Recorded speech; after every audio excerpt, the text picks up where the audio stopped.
Aujourd'hui, nous intervenons sur une maison des années 1980-1990 qui présente des problématiques d'infiltration en sous-sol. La maison a été achetée récemment et les nouveaux propriétaires ont découvert des infiltrations importantes lors de fortes pluies. Les vendeurs nient les faits et aujourd'hui on va essayer de déterminer en effet si le vice caché est avéré ou non. On fait le tour. Donc là nous étions sur la façade avant. On va pivoter sur le pignon gauche et tout de suite constater que il y aurait un drainage périphérique. Le regard semble étanche, mais on verra ensuite que à l'aplomb dans l'angle ici, au sous-sol, on a une frange d'humidité assez marquée avec des traces de flaques d'eau au sol. On va poursuivre sur le pignon. Là c'est pareil, on va constater un regard avec la descente d'eau pluviale, et là aussi dans le sous-sol on va constater la présence d'infiltration d'eau. On poursuit au niveau de la terrasse, donc le nez de la terrasse ici n'est pas muni de gouttes d'eau, et autrement dit on a une formation de calcaire, une réaction chimique et de l'eau qui va migrer, passer directement derrière l'enduit et infiltrer la maçonnerie. On verra ce qui se passe dessous.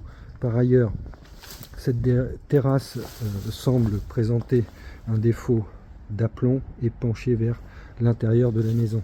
Le bananier qui est implanté ici pourrait avoir développé son réseau racinaire, lui aussi de nature à endommager ponctuellement la maçonnerie et à laisser l'eau s'infiltrer depuis l'extérieur, donc l'eau de pluie.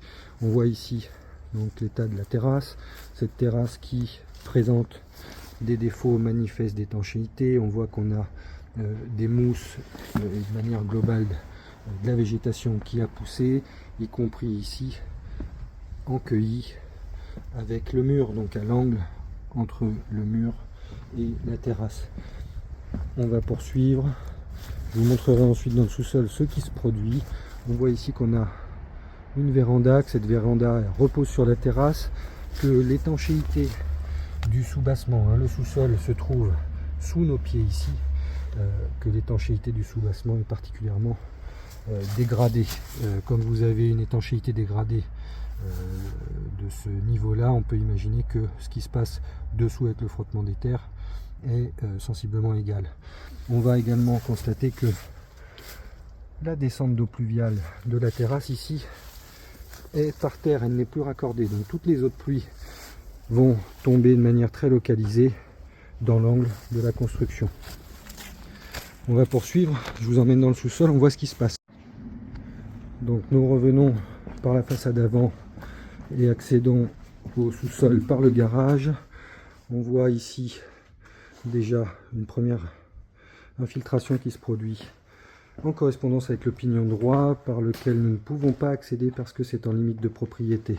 On voit parfaitement bien la frange d'humidité et l'infiltration avec la flaque, les flaques d'ailleurs ici. On voit également sur le mur des traces de ruissellement, encore une ici. Je rappelle que au-dessus ici se trouve le nez de terrasse et notamment la véranda. Les anciens propriétaires ont installé un placo donc vert, sous-entendu hydrofuge, probablement pour combattre les venues d'eau. Ils ont également, comme on le voit ici, créé une rigole. Cette rigole s'appelle une cunette pour recueillir les eaux de ruissellement. On va continuer. On voit en effet ici que l'eau s'infiltre. Notre cunette continue, passe dans le local technique où nous avions tous les enduits dégradés au bout de la façade, et on voit que cette cunette est raccordée directement à un puisard.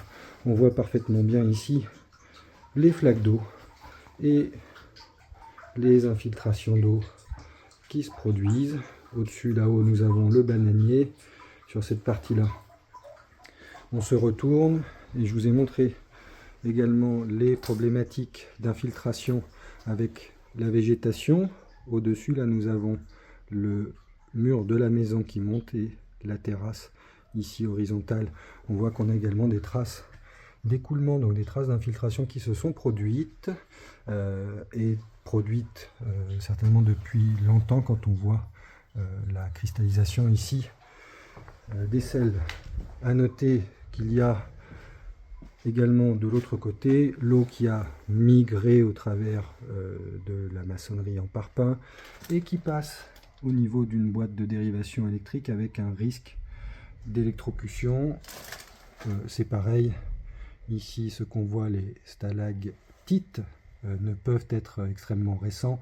Par ailleurs, la temporalité des désordres laisse penser que ce désordre, en tout cas cette problématique, était parfaitement bien connue des vendeurs et en complément d'avoir installé ces éléments-là, cunette plus doublage hydrofuge, laisse penser qu'ils avaient dans l'idée de corriger ces problèmes. Là, nous sommes sous la terrasse et on voit bien que l'eau migre par le sol de la terrasse qui n'est plus étanche.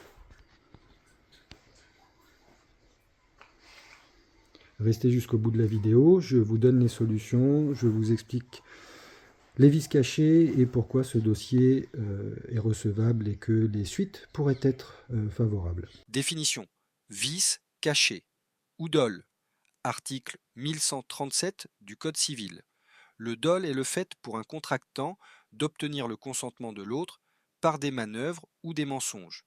Constitue également un dol la dissimulation intentionnelle par l'un des contractants d'une information dont il sait le caractère déterminant pour l'autre partie. Dol ou pas dans ce cas? Oui, le propriétaire vendeur de cette maison ne pouvait ignorer la survenance des désordres, compte tenu de ses aménagements destinés à les combattre, notamment l'étanchéité du soubassement par placo-hydrofuge, la création d'une cunette raccordée à un puisard. Quel recours pour l'acheteur? 1. Recours amiable. Négociation avec les vendeurs indélicats de la prise en charge totale ou partielle des travaux. Ou 2. Recours judiciaire. Comment réparer? Dans ce cas, la reprise de l'étanchéité du soubassement pourrait s'effectuer par l'intérieur, cuvelage et drainage intérieur vers puisard existant, réfection de la terrasse après dépose du carrelage existant, mise en œuvre d'un système d'étanchéité liquide avant pose d'un nouveau revêtement. Vous pensez être victime d'un vice caché ou d'un dol? N'hésitez pas à nous solliciter car chaque cas est différent et le recours n'est pas toujours possible.